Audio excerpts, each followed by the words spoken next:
Tuhan? Luar biasa. Oke, terima kasih.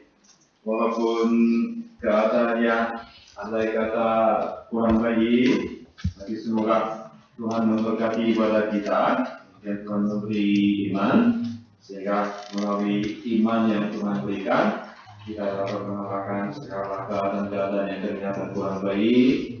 Kemudian kita harus ingat, sekarang kita mengatakan perang melawan setan, walaupun setan itu licik, dia itu selalu menyerang kita. Jadi semoga Tuhan memberi daya penglihatan kepada kita semua, sehingga kita jangan dikalahkan. Jadi dengan iman kita dapat mengalahkan segala godaan setan. Lebih sekali pada bagian adalah iman yang mengalahkan godaan setan. Ayat adalah ayat 6. Kita baca sama-sama ayat 6. Perempuan itu 1, 2, 3.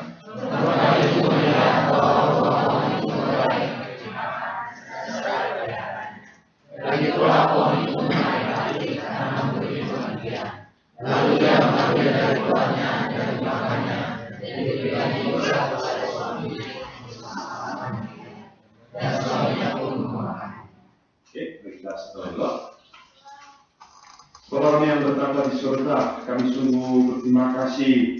Kami kembali berkumpul di hadapan Tuhan untuk mendengarkan firman-Mu dan juga untuk beribadah kepada-Mu. Walaupun sepanjang minggu yang lalu kami telah mengalami banyak pergumulan, tapi dengan kasih karunia Tuhan dan kekuatan yang Tuhan berikan, kami kembali berkumpul untuk beribadah kepada Tuhan. Tuhan kasihilah kami, Tuhan berbicara dalam hati kami masing-masing, supaya di dalam dunia yang semakin kacau, kami memegang firman Tuhan, kami hidup sesuai dengan kebenaran firman Tuhan, sehingga segala taktik-taktik iblis yang begitu licik kami dapat kalahkan, lalu kami dapat menjadi pemenang, kami dapat memuliakan nama Tuhan. Biarlah Tuhan sendiri berbicara di hati kami masing-masing. Kami berdoa di dalam nama Yesus Kristus. Amin. Saudara-saudara, zaman ini sering disebut sebagai zaman postmodernisme. Filsafat postmodernisme adalah menolak kebenaran yang absolut, kemudian setiap orang mengambil keputusannya masing-masing sesuai dengan apa yang baik di mata mereka. Jadi orang zaman sekarang hidup seperti di zaman hakim-hakim dalam sejarah bangsa Israel. Semua orang mengambil keputusannya masing-masing sesuai dengan apa yang baik di mata mereka, kemudian itulah yang mereka lakukan. Jadi sesuai dengan arus dunia postmodernisme ini, orang-orang di zaman sekarang mengambil keputusan sesuai dengan temuannya, emosinya, kesukaan hatinya sendiri. Jadi bukan mereka berpikir kira-kira apa kebenaran Tuhan, tapi dalam mengambil keputusan yang penting pun, misalnya dalam mengambil keputusan untuk pernikahan pun, jadi bukan mengikuti kebenaran pernikahan yang telah ditetapkan oleh Allah, maka gampang menikah. Namun sayangnya perceraian pun terjadi secara gampang. Sebagai akibatnya, begitu banyak keluarga mengalami kehancuran di tengah-tengahnya. Di dalam suasana dunia yang begitu sulit dan kacau, hal bahwa kita sekarang menantang arus dunia ini, lalu mendirikan keluarga-keluarga beriman dan mempertahankan keluarga beriman yang telah didirikan oleh Allah dari serangan setan, itu betul-betul penting dan itu harus kita lakukan. Keluarga merupakan lembaga komunitas yang paling kecil yang membentuk masyarakatnya. Jika suatu keluarga kokoh, masyarakat pun tidak menjadi kuat dan sehat. Akibatnya mengalami kehancuran juga. Dulu di Amerika ada cerita seperti ini. Di Amerika sempat terjadi boom atau tren perceraian secara ramai, sehingga banyak pasangan suami istri bercerai. Lalu setelah mereka bercerai, yang menjadi korbannya itu adalah anak-anak mereka. Akibatnya banyak anak-anak yang harus disayangi oleh orang tuanya. Tapi karena orang tuanya sendiri bercerai, mereka tidak menaruh perhatian kepada anak-anaknya. Sehingga anak-anak yang kecil yang harus dilindungi dari keluarga, tapi semuanya dilemparkan ke dalam perjalanan. Pemuda-pemudi di Amerika kurang diperhatikan, kurang beruntung, berlimpah-limpah. Di masyarakat Amerika diciptakan banyak pemuda-pemuda pecandu alkohol, pecandu narkoba, sampai menjadi masalah sosial yang sangat serius. Presiden Obama pun salah satu pemuda pada saat itu menurut pengakuannya. Mereka yang mabuk karena menggunakan narkoba, minuman alkohol sepanjang malam, lalu pagi hari siang masuk di tempat kerja, di kantor, di pabrik. Dalam keadaan itu, bagaimana mereka bisa membuat produk-produk elektronik yang sangat canggih dan rumit? Itu secara tepat, itu tidak mungkin. Itulah yang ditanyakan oleh Obama juga. Jadi alasan mengapa perusahaan Amerika dan produk Amerika kalah dibanding dengan produk Jepang, bukan karena kalah teknologi, tapi karena kondisi mental para guru, yaitu pemuda-pemudi yang pemuda-pemuda Amerika yang pecandu alkohol dan narkoba. Dengan demikian, jika keluarga runtuh, masyarakat negara pun mengalami kehancuran yang sama. Sampai menemukan kita Kejadian pasal 2, pasal 3 selama 2 minggu, saya dapat menyadari secara jelas akan kasih Allah yang begitu besar, yang ingin membuat manusia bahagia melalui keluarga, yaitu saran kebahagiaan. Begitu pula si iblis yang sangat cemburu lalu ingin menghancurkan keluarga itu dengan menggunakan taktik-taktik yang sangat licik. Padahal keluarga itu begitu disayangi dan diberkati oleh Tuhan Allah. Selama ini, ketika kita belajar pasal 3, selalu dilihat dari segi satu, yaitu segi keluarga Adam, yaitu sebagai manusia pertama, kemudian keluarga pertama. Namun ketika direnungkan dari segi keluarga, apalagi keluarga-keluarga yang sedang mengalami krisis di zaman sekarang, di hati kami diberikan kesadaran dan pengertian baru. Yang menciptakan keluarga itu adalah Allah sendiri. Allah yang memberkati keluarga. Allah sudah mempunyai rencana yang demikian indah untuk membahagiakan manusia dan juga untuk menyelamatkan seluruh manusia. Tapi si iblis itu sejak dari zaman Adam sampai zaman sekarang, dia begitu sibuk, licik dan lincah untuk merusak keluarga-keluarga yang didirikan oleh Allah, kemudian ingin mengacaukan rencana Allah. Ketika kita baca dari kitab Kejadian sampai kitab Wahyu, yaitu kitab yang terakhir, dari zaman dulu sampai zaman sekarang, strategi utama dari iblis adalah dia menggunakan segala caranya untuk menjatuhkan keluarga. Di dalam firman hari juga terlihat jelas bagaimana strategi iblis yang menjatuhkan keluarga pertama. Dan dari kegagalan Adam dan Hawa, kita dapat belajar juga bagaimana kita dapat mengalahkan godaan si iblis itu, sehingga kita dapat mempertahankan berkat yang telah diberikan oleh Allah. Kiranya melalui firman hari ini kita sama-sama dapat mempelajari iman yang mempertahankan keluarga dengan cara mengalahkan segala godaan iblis. Amin. Yang pertama, mendengarkan firman Allah dan beribadah kepadanya. Mari kita lihat ayat 1. Kita baca sama-sama ayat 1. Oke, 1, 2, 3.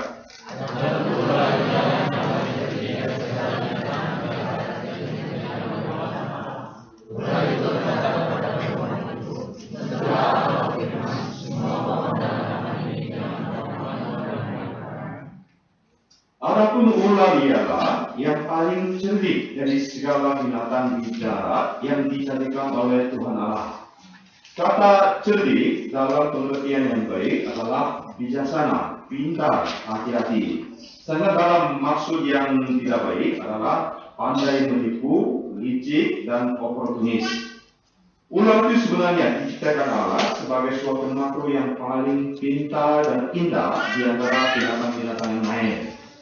Warna ular itu demikian indah. Ular itu pintar juga mengubah dirinya sesuai dengan suasananya. Sangat pintar juga dalam menangkap kesempatan ataupun peluang.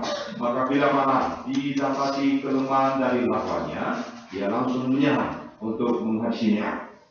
Ular itu sungguh suatu binatang yang pintar. Oleh karena itu, Tuhan Yesus juga pernah berkata kepada murid-muridnya dengan berkata, hendaklah kamu cerdik seperti ular, tulus seperti merpati. Jadi setan itu menggunakan ciri-ciri ular ini. Jadi pada saat itu ular diperintah oleh setan, kemudian dipakai sebagai alat setan. Rasul Paulus pernah berkata di dalam 2 Korintus pasal 11 ayat 3. Jadi Paulus berkata kepada jemaat Korintus, tetapi aku takut kalau pikiran kamu disesatkan dari kesetiaan kamu yang sejati kepada Kristus, sama seperti Hawa diperdayakan oleh ular itu dengan kelicikannya. Yang dalam Korintus pasal 11 ayat 40 juga, ia berkata bahwa setan itu sering menyamar diri sebagai malaikat terang. Kalau itu bagaimana? Si ular itu bertanya kepada perempuan untuk menyesatkannya. Mari kita perhatikan ayat 1b. Ketika perempuan itu sendirian, setan itu datang seperti seorang teman yang sangat baik dan akrab, lalu berkata dengan halus, tentulah Allah berfirman, semua pohon dalam taman ini jangan kamu makan buahnya, bukan? Pertanyaan ini kelihatannya sangat mirip seperti apa yang tertulis di dalam Alkitab. Tapi jika kita mencermati pertanyaannya lebih teliti dan seksama, kita dapat mengetahui bahwa pertanyaan ular itu hendak mengacaukan arti firman yang sesungguhnya. Pertama-tama, setan itu menghilangkan segala kebebasan dari firman Allah. Ketika Tuhan berikan firman Allah kepada Adam dan Hawa, di dalam ayat 16 dan 17, Tuhan memberikan kebebasan. Semua pohon dalam taman ini boleh kau makan buahnya dengan bebas. Jadi pertama, Tuhan memberikan kebebasan yang sama sekali tidak terbatas kepada manusia. Tetapi pertanyaan iblis itu justru terbalik. Seolah-olah semua pohon itu dilarang makan. Jadi pertama-tama setan itu menghilangkan segala kebebasan dari firman Allah, yaitu Adam diberi kebebasan untuk memakan segala macam buah yang di Taman Eden dengan bebas, dengan sepuas-puasnya. Tapi pertanyaannya justru terbalik.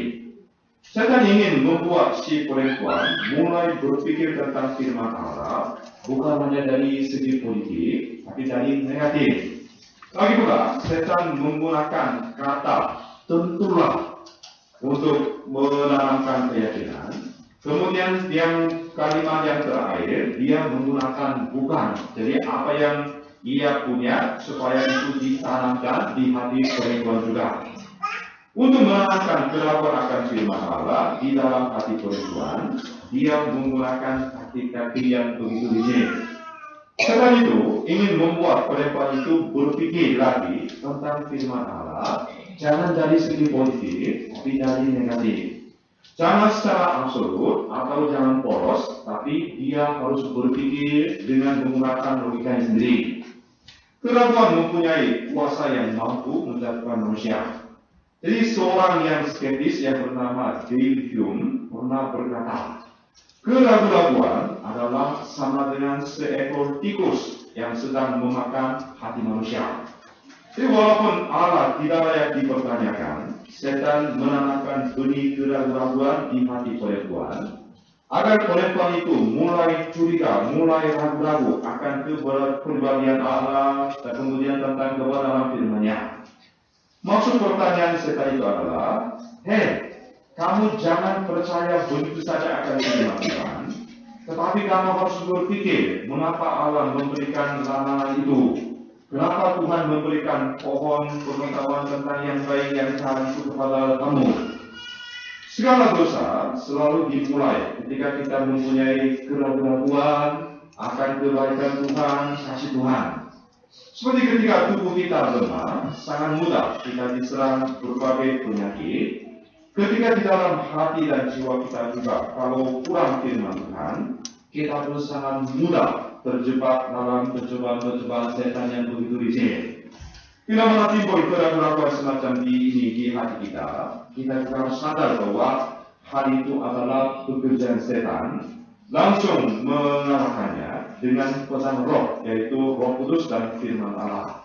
Seandainya tidak, melainkan kita mengundang setan, bercakap-cakap, berdiskusi dengan setan, kita pun kapanpun menjadi bangsa setan. Kalau bagaimana perempuan itu menjawab pertanyaan si iblis yang begitu licik? Mari kita lihat ayat 2 dan 3. Kita baca sama-sama ayat 2 dan 3. 1, 2, 3.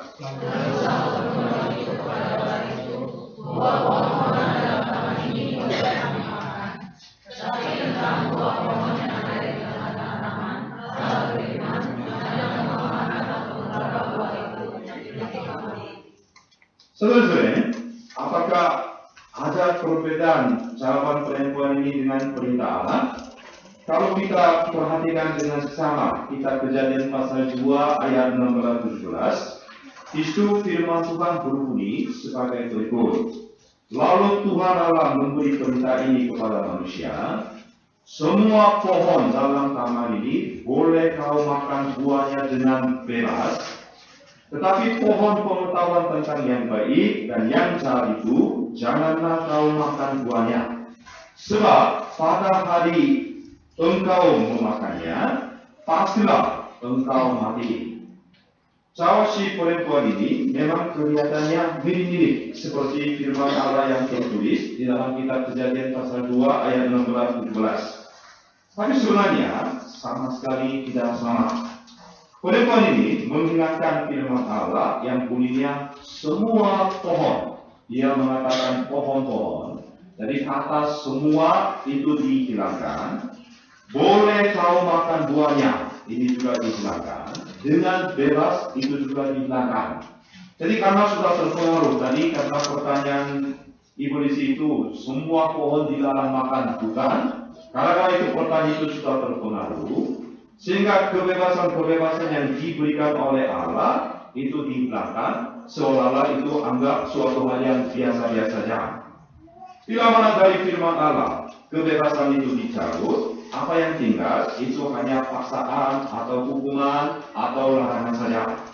Dan si perempuan itu menggantikan pohon pengetahuan akan yang baik dan yang tidak baik itu dengan pohon yang ada di tengah-tengah di Taman Eden. Padahal di tengah-tengah Taman Eden bukan hanya pohon pengetahuan saja, ada juga pohon kehidupan. Seolah pohon kehidupan juga dilarang. Dan dia melangkah sendiri, jangan kamu raba buah itu, karena sudah terpengaruh dari taktik iblis. Jadi dia menganggap perintah Allah itu semuanya dari segi negatif. Padahal Tuhan tidak pernah melarang melamba itu, tapi seolah-olah sentuh juga, raba juga, seolah-olah dilarang. Dari jawab si perempuan itu, yang kita ketahui, ia tidak mempunyai rasa hormat, rasa takut akan firman Allah.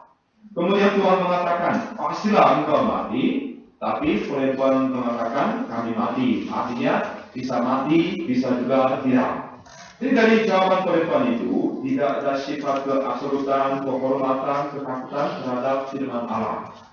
Si perempuan ini tidak punya rasa terima kasih juga terhadap perintah Allah yang suci, yang memberi kebebasan, yang sama sekali tidak terbatas. Cara untuk mengatasi tipu muslihat setan itu adalah mengenali firman Allah secara tepat, kemudian memegang firman Tuhan secara tekun.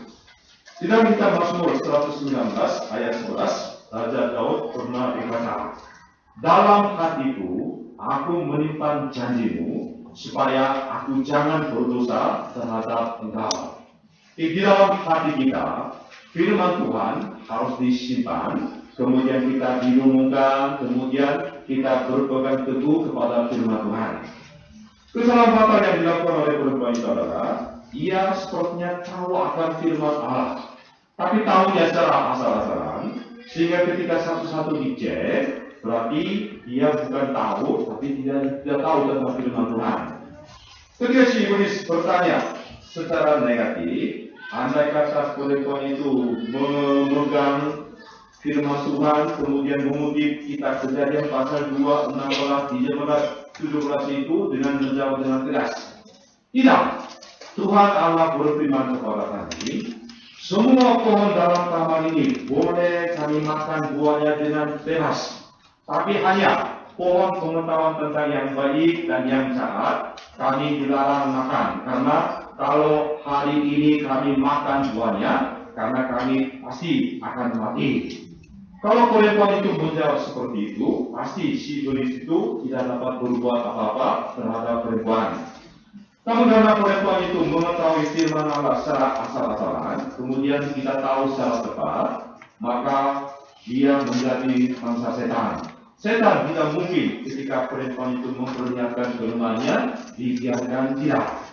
Dari sini, apa yang dapat kita ketahui adalah, ketika kita mengetahui firman Allah secara tepat, kita dapat melawan si iblis. Kemudian ketika kita melawan iblis dengan menggunakan firman Allah secara teguh, iblis pun tidak dapat berbuat apa-apa.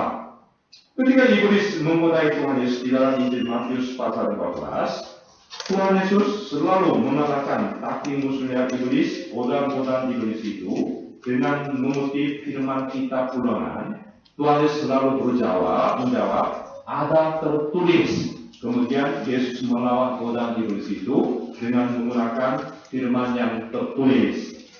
Oleh karena itu, untuk menjaga keluarga kita, yaitu sarang kebahagiaan kita, begitu juga hati kita, apa yang paling penting adalah kita menjadikan firman hidup itu sebagai makanan kita, makanan bagi jiwa dan roh kita. Jadi saya mau tanya kepada saudara-saudara, bagaimana kehidupan Anda setiap hari? Bagaimana makan daily bread? Apa karena di dalam persekutuan kita buku daily bread tidak ada lagi, sehingga saudara-saudara hanya buka Alkitab itu hari Minggu saja? Hari Minggu juga banyak yang tidak bawa Alkitabnya. Jadi jangan-jangan kita walaupun kita mengatakan kita umat Tuhan, kita mencintai Tuhan, walaupun ketika sapanya mengasihi Allah, mengasihi firman-Nya itu hanya bisa-bisa saja.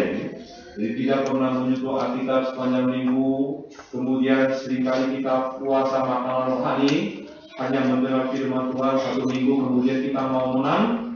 Ini nonsens ya ini, karena semua kehidupan kita terletak kepada itu, sejauh mana kita rajin makan daily bread. Kita harus menanggapi Allah yang memberi firman itu secara pribadi setiap hari. Pasti dia, kalau andai kata perempuan melakukan seperti itu, dia tidak diperdayakan oleh iblis, walaupun iblis itu seberisik apapun. Kita harus beribadah kepada Tuhan setiap hari. Ibadah itu adalah respon pribadi kita terhadap kasih karunia, terhadap firman yang diberikan oleh Allah. Mendengar firman Allah, kemudian meresponi firman Allah, itulah inti dari ibadah. Hari juga kita beribadah kepada Tuhan, kita mendengar firman Tuhan. Kemudian setelah ibadah selesai, di dalam fellowship kita menyatakan sukam kita. Itu respon, karena tadi kita mendengar firman Allah, kemudian bagaimana respon kita. Itulah ibadah kita. Dalam hal ini, hal bahwa setiap hari kita baca, merenungkan firman Allah, kemudian apa yang kita baca dan renungkan, kemudian kita meresponi Allah secara pribadi, itu sangat penting. Sampai kita merenungkan firman Allah, kita harus meresponi Allah yang telah memberi firman-Nya kepada kita. Itulah arti bahwa kita bertemu dengan Allah secara pribadi. Allah menghendaki kita untuk meresponi firman Allah yang tertulis. Segala kitab suci firman Allah yang tertulis dalam Alkitab itu dari keilhaman Roh Kudus. Melalui firman yang tertulis, sekarang pun Allah sedang berbicara kepada diri kita masing-masing. Kita mendengar firman Allah, kemudian kita meresponinya. Itulah ibadah kita. Itulah pengakuan iman kita, doa, puji-pujian, pengakuan kasih kita, ibadah kita kepada Allah. Mengapa? Waktu Tuhan Yesus mengalahkan si iblis, dia selalu menggunakan firman yang tertulis, sehingga Yesus selalu menjawab, ada tertulis. Bukankah dia adalah anak Allah yang hidup? Sehingga ketika Yesus melawan si iblis, bukankah Yesus bisa mengatakan yang kata-kata yang langsung sebagai dia anak Allah? Tetapi Tuhan Yesus selalu melawan si iblis itu, ada tertulis. Artinya, si iblis pun sangat takut kepada firman yang tertulis. Sebab firman yang tertulis merupakan firman Allah yang paling kuat, paling pasti. Oleh karena itu, untuk menjaga keluarga kita, hati kita harus memakan makanan rohani daily bread itu secara absolut dengan menganggap itu adalah hal yang hidup atau mati bagi kita. Ketika bagi kita ada sikap seperti itu, walaupun kita sesibuk apapun, kita bisa meluangkan waktu kita merenungkan firman Tuhan, kemudian firman Tuhan itu bisa dijadikan sebagai makanan rohani kita. Walaupun kita setiap hari 3 kali makan makanan jasmani, tapi andai kata kita seringkali bolos di dalam makan makanan rohani, kita adalah orang-orang munafik atau orang-orang yang tidak tahu apa-apa. Hal ini sama dengan menjaga keluarga dan hati kita. Kehidupan sehari dimulai dari atas firman Allah. Kalau begitu, si iblis yang licik, si jahat tidak dapat mendekati kita. Walaupun si iblis mengulurkan penggodaannya, ketika kita melawan dengan firman Tuhan, dia pasti tidak dapat berbuat apa-apa. Jadi kunci yang pertama untuk mengalahkan godaan iblis, mari kita membaca, merenungkan firman Allah setiap hari, sampai di dalam hati kita, di dalam keluarga kita, selalu firman Tuhan itu hidup. Yang kedua, kita harus meyakini kasih Allah. Mari kita lihat ayat 4 dan 5. Setan bukan hanya mencoba mengubah firman Allah dengan pertanyaan yang negatif itu, tapi ia menjadikan Allah itu seolah-olah Allah Tuhan bohong. Ketika perempuan itu memperlihatkan titik kelemahannya, setan itu tidak mungkin kehilangan peluang emas itu. Setelah ia menemukan kelemahan dari si perempuan itu, iblis itu langsung memukul perempuan itu dengan pukulan keras. Sekali-kali kamu tidak akan mati. Tapi Allah mengetahui bahwa pada waktu kamu memakannya, matamu akan terbuka dan kamu akan menjadi seperti Allah, tahu tentang yang baik dan yang jahat. Setan itu pertama-tama menanamkan keyakinan salah yang tidak benar di dalam hati perempuan. Seolah-olah Allah itu melarang perempuan memakan buah pohon pengetahuan itu.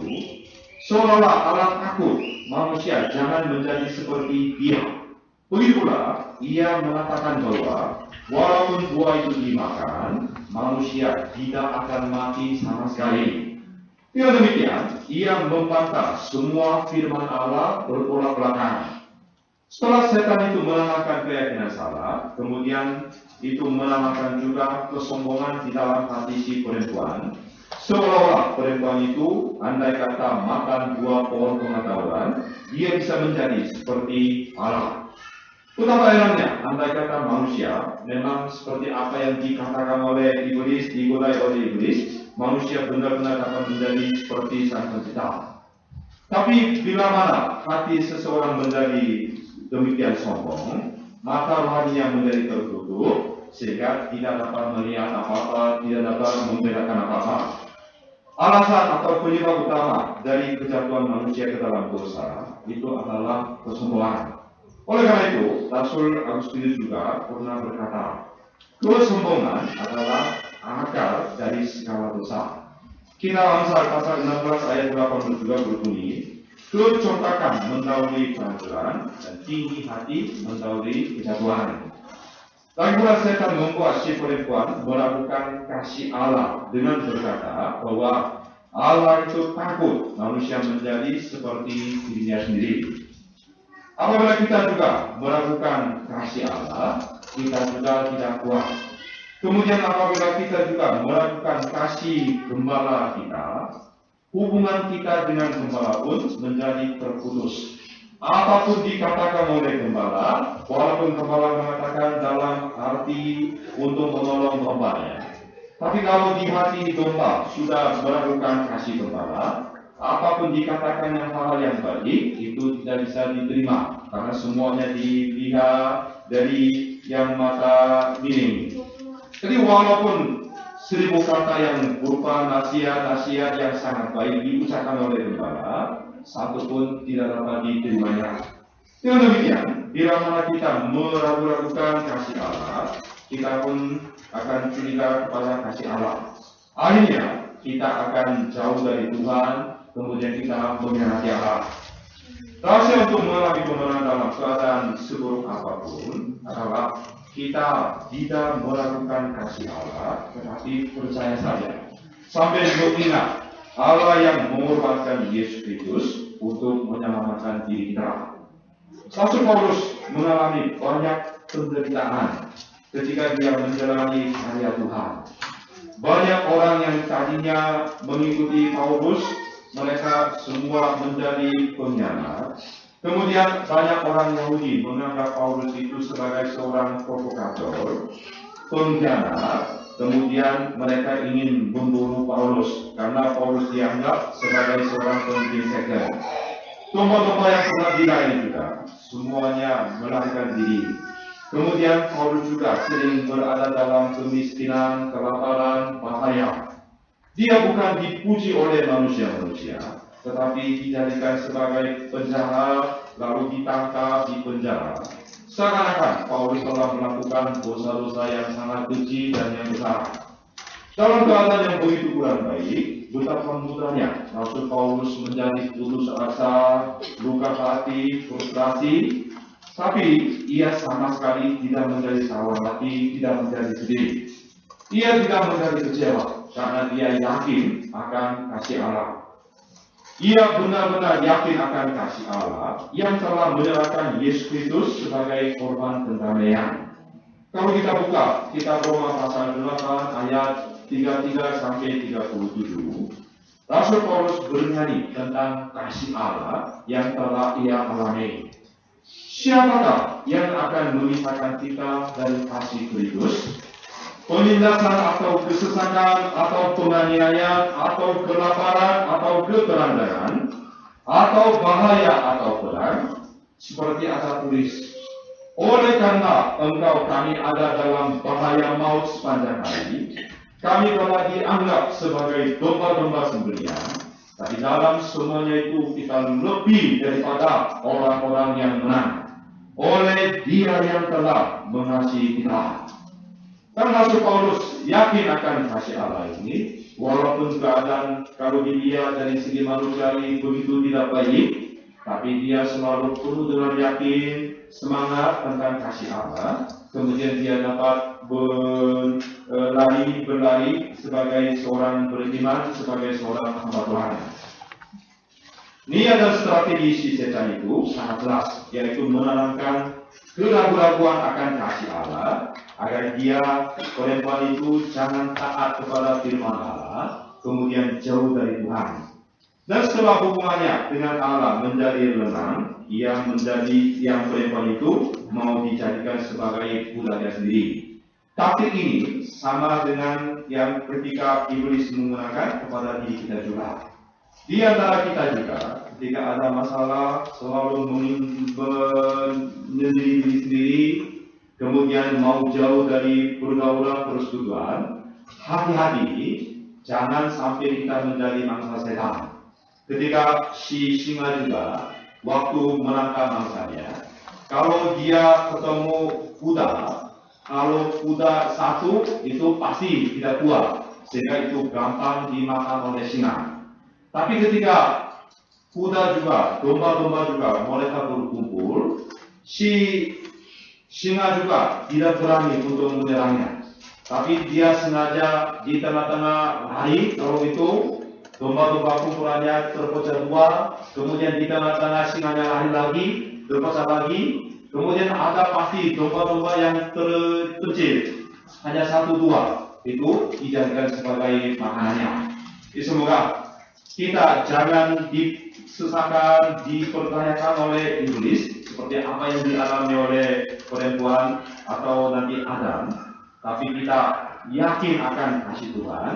Kemudian ketika kita bersekutu, berkumpul, walaupun si setan yang dia licik, kemudian dia sepintar apapun, dia tidak dapat berbuat apa-apa. Semoga melalui firman hari ini, Tuhan tanamkan iman yang mengalahkan godaan setan, terutama keyakinan terhadap kasih Allah. Entah bagaimanapun keadaan kita sekarang atau nanti menjadi seburuk apapun, walaupun dunia itu langit runtuh, dunia terpecah, walaupun begitu kita harus yakin akan kasih Allah secara absolut. Itulah rahasia kedua untuk mengalahkan godaan setan. Yang ketiga, berpeganglah teguh akan tata nilai rohani. Mari kita lihat ayat 6. Kita baca sama-sama ayat 6.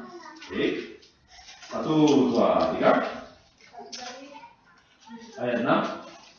Oke, perempuan itu 1, 2, 3.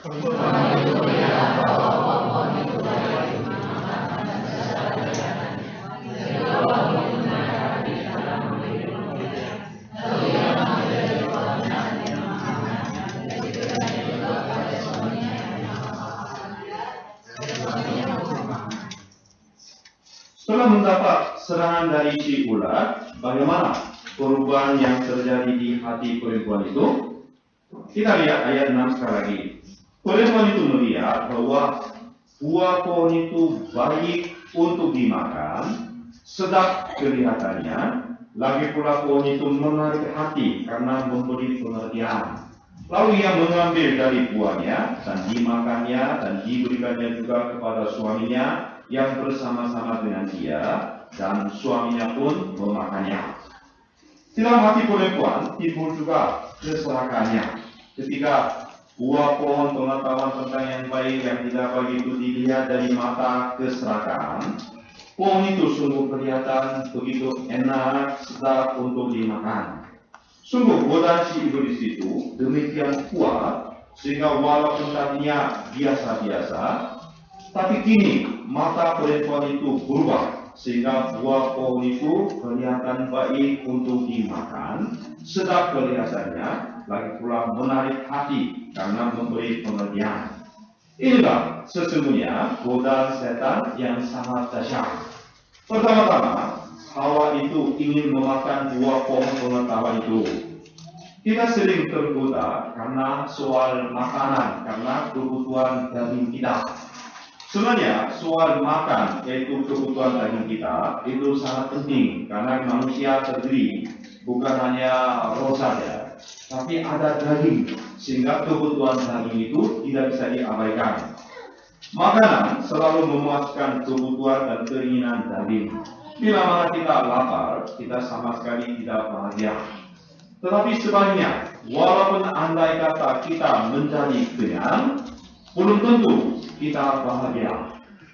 Jadi kalau memang untuk menjadi bahagia, kebutuhan daging ini pasti terpenuhi, tapi walaupun perut kita kenyang, belum tentu kita bahagia, karena itulah manusia.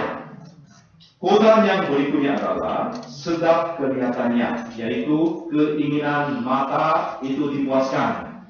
Godaan ini sedikit lebih kompleks, lebih canggih, lebih mendalam. Melihat bukan soal mati, tapi soal psikologi atau kejiwaan. Setiap manusia ingin menjadi lebih cantik, tampan, ganteng. Semua orang hendak meninggikan harga diri sendiri. Sedangkan godaan ketiga itu adalah keserakan di hati. Bila makan buah pohon pengetahuan, sepertinya bisa memperoleh segala sesuatu, dapat menjadi seperti Allah. Ini dapat dikatakan godaan rohani, yaitu keagungan. Tentang tiga godaan ini, Rasul Yohanes pernah menjelaskan, menafsirkan secara baru dalam 1 Yohanes pasal 2 ayat 15 sampai ayat 16. Karena iblis yang sama, dia juga bekerja dengan menggunakan cara yang sama. Janganlah kamu mengasihi dunia dan apa yang ada di dalamnya. Jikalau orang yang mengasihi dunia, maka kasih akan Bapa tidak ada di dalam orang itu. Sebab semua yang ada di dalam dunia, yaitu keinginan daging, keinginan mata, serta keangkuhan hidup, bukanlah berasal dari Bapa, melainkan dari dunia. Pada zaman sekarang juga, ketika setan menyerang anak-anak Tuhan, keluarga-keluarga beriman untuk dijatuhkan, dia selalu menggodai kita juga melalui 3 caranya, yaitu keinginan daging, keinginan mata, dan keangkuhan hidup. Setan menggodai seseorang dengan keinginan daging, karena setan itu tahu ketika menyerang orang ini, ketika menyerang keluarga ini, titik kelemahannya apa. Iblis itu dia bukan makhluk yang bego, sehingga dia tidak mau memukul secara sembarangan. Ketika menggodai seseorang, kira-kira orang ini kelemahannya apa, dia tahu. Kemudian melalui hal itu, dia akan memberikan penggodaannya. Jadi setan menggodai seseorang ketika yang orang itu memiliki keinginan daging, kelemahannya ada di situ, dia akan menyerang melalui hal itu. Ada juga yang diserang karena keinginan mata. Ada juga yang diserang karena keserakahan atau keangkuhan hidup. Oleh karena itu, tidak dapat menahan diri, maka ia mengulurkan tangannya, memetik, lalu buahnya itu dimakan dan pergi saja. Kemudian dia menggodai Adam juga untuk makan bersama-sama. Dengan seperti itu, manusia berbuat dosa dengan tidak mentaati firman Allah. Padahal firman Allah sudah memberitahukan ketika buah itu makan, apa risiko yang fatal akan terjadi. Kemudian hal itu diberikan sebagai perintah kasih, tapi itu semuanya dilupakan. Kemudian menuruti apa yang dikatakan oleh iblis. Si perempuan itu lebih mendengarkan suara setan daripada suara Allah. Sedangkan Adam juga lebih mendengarkan suara perempuan daripada firman Allah, sehingga keluarga Adam satu ke dalam dosa. Iblis itu membalikan mata rohani kita juga. Mata kita yang tadinya tertuju kepada dunia rohani diubah oleh iblis. Dunia rohani yang mata tertuju kepada dunia rohani menjadi tertutup, kemudian difokuskan hanya melihat dunia manusiawi, dunia materi saja. Tata nilai rohani kita yang tadinya benar diubahkan oleh iblis ke tata nilai materialisme. Lebih-lebih si iblis menanamkan hati yang mencintai materi daripada Tuhan, kemudian menjatuhkan keluarga yang didirikan oleh Allah. Setelah mendirikan keluarga, waktu single begitu semangat mencintai Tuhan, tapi setelah mendirikan keluarga jauh dari Tuhan, kemudian akhirnya menyakiti Tuhan. Tapi si iblis menanamkan hati yang mencintai uang daripada hal apapun untuk merusak keluarga. Jika sudah berkeluarga, punya anak, semakin besar godaan-godaan dari materi. Karena akar segala kejahatan ialah cinta uang, sebab oleh memburu uanglah beberapa orang telah menyimpang dari iman dan menyiksa dirinya dengan berbagai-bagai duka. Dengan demikian, mata rohani kita tertutup, segala sesuatu kelihatan menarik enak. Setan sering memperdayakan diri kita juga, seolah-olah kita memberikan seluruh kekayaan itu kepada gereja, padahal apa yang kita berikan kepada Tuhan 1/10. Kemudian andai kata 1/10 tidak diberikan kepada Allah, seolah-olah kita bisa menjadi kaya, setan itu selalu berbisik-bisik di hati kita. Oleh karena itu, kita harus mengalahkan godaan setan ini. Kalau kita pun semakin jauh dari Tuhan, kita akan menjadi mangsa setan. Dan iblis itu membuat kita terasa sayang terhadap waktu yang kita gunakan untuk Tuhan. Sebenarnya waktu adalah hadiah dan kasih karunia yang diberikan oleh Allah kepada diri kita. Kita sekarang setelah lahir, kita hidup dalam keadaan yang baik. Ini semuanya kasih karunia Tuhan. Malam ini pun, saat ini pun, kalau Tuhan ambil nyawa kita, waktu yang kita pergunakan itu akan menjadi hilang. Kita bisa hidup hari demi hari, sebenarnya ini semuanya kasih karunia Allah. Sehingga waktu yang diberikan oleh Allah sebenarnya kepunyaan Tuhan. Tapi jika dilihat, sebenarnya segala waktu memang kepunyaan Tuhan. Tetapi setan itu berbisik-bisik di dalam hati kita. Setan bekerja supaya kita merasa sayang terhadap waktu yang kita pergunakan untuk Tuhan, untuk beribadah. Waktu yang dihabiskan untuk ngobrolan dengan teman-teman sepanjang hari tidak dibuat terasa sayang. Sepanjang hari kita nonton drama, menghabiskan sepanjang hari main internet, itu dianggap biasa-biasa, tidak terasa sayang.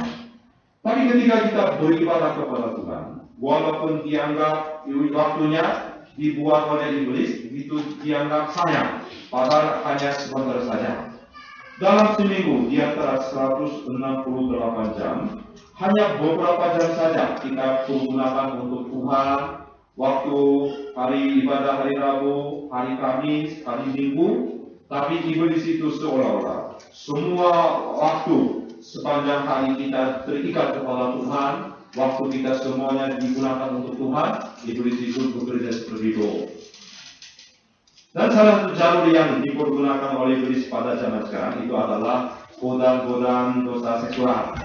Itulah cara dan jalan yang paling pintas untuk menjatuhkan keluarga. Begitu banyak keluarga sedang mengalami kehancuran karena di depan godaan-godaan seksual ini. Di mana-mana ada godaan yang berat yang telah dipasang oleh iblis. Kita tidak bisa melihat godaan dan jerat yang telah pasang itu, hanya melihat apa yang baik, apa yang menarik. Kita ke sana, kemudian kita tertangkap, kemudian keluarga kita mengalami kehancuran. Jika tidak sadar diri, kita akan menjadi makanan setan, keluarga kita mengalami kehancuran. Terhadap hal itu, kita harus waspada senantiasa. Lebih-lebih, setan bekerja secara pintar pada saat kita mengambil keputusan-keputusan yang penting. Bagi orang-orang yang mau lulus, mau menikah, kemudian iblis itu berbisik-bisik untuk menggunakan segala caranya, memberikan godaan-godaan yang manis, menggiurkan, supaya hubungan kita dengan Tuhan itu jangan dekat, tapi semakin jauh. Kemudian ketika sendirian, supaya kita dijadikan sebagai mangsanya. Apabila jika tergoda oleh taktik-taktik iblis, segala perintah Allah, firman Allah menjadi beban. Belajar firman Tuhan juga terasa beban, ikut ibadah juga beban, sharing dengan sesama yang teman-teman sekerja Allah juga untuk merasa beban. Jadi selalu sendiri, jadi tidak mau bergaul. Itulah taktik iblis yang langkah pertama. Setan berbisik-bisik, asal kita tidak menepati hari Sabat, kita dapat melewati air pekan dengan bahagia. Asal kita tidak memberi perpuluhan, seperti kita bisa menjadi orang kaya. Jika kita meninggalkan firman Allah, kita melepaskan jabatan sebagai pelayan yang untuk hanya Tuhan, seolah kita menjadi orang yang betul-betul bebas bahagia. Selalu setan itu berbisik-bisik di hati kita. Tapi pada saat itu, kita harus mengalahkan segala godaan itu dengan percaya kepada firman Tuhan, yakin akan kasih Allah. Kita perlu belajar dari Tuhan Yesus di dalam Injil Matius pasal 4 ayat 1 sampai ayat 11. Seperti Tuhan Yesus, kita juga harus melawan setan itu dengan tegas, dengan mengalahkan godaan-godaan setan itu dengan menggunakan firman Tuhan. Setan adalah pembohong, pendusta. Di dalam dirinya tidak ada kebenaran, dia adalah bapa pendusta. Oleh karena itu, walaupun setan menggodai kita dengan godaan-godaan yang semanis apapun, kita tidak boleh disesatkan, diperdayakan. Setan itu akan terus menggodai kita sampai kita jatuh pada dosa. Namun ketika kita sudah jatuh, setan itu tidak mau tahu, tidak mau bertanggung jawab. Jadi setelah kita jatuh, walaupun kita menyesal, walaupun kita menyalahkan keadaan atau orang lain atau iblis, itu semuanya tanggung jawab kita. Sehingga pada saat biasa kita menyimpan firman Tuhan, kemudian mengecek keadaan kondisi rohani kita, itu yang penting. Oleh karena itu, kita harus menggunakan senjata kelengkapan dari Allah supaya kita melawan serangan-serangan setan untuk menjalani kehidupan yang benar. Semua itu sebenarnya saudara, untuk mencegah, untuk melindungi keluarga kita, yaitu saran kebahagiaan dari serangan-serangan setan. Yang pertama, kita harus memulai setiap hari dengan merenungkan firman Allah dan berdoa secara absolut. Yang kedua, dalam keadaan seburuk apapun, kita harus yakin akan kasih Allah untuk melawan setan, karena dia selalu menerangkan keraguan-keraguan tentang kasih Allah. Yang ketiga, Kita harus mengalahkan godaan setan yang timbul di hati dan mempertahankan tata nilai rohani kita secara kuat. Kiranya Allah memberikan iman yang mampu mengalahkan segala godaan setan.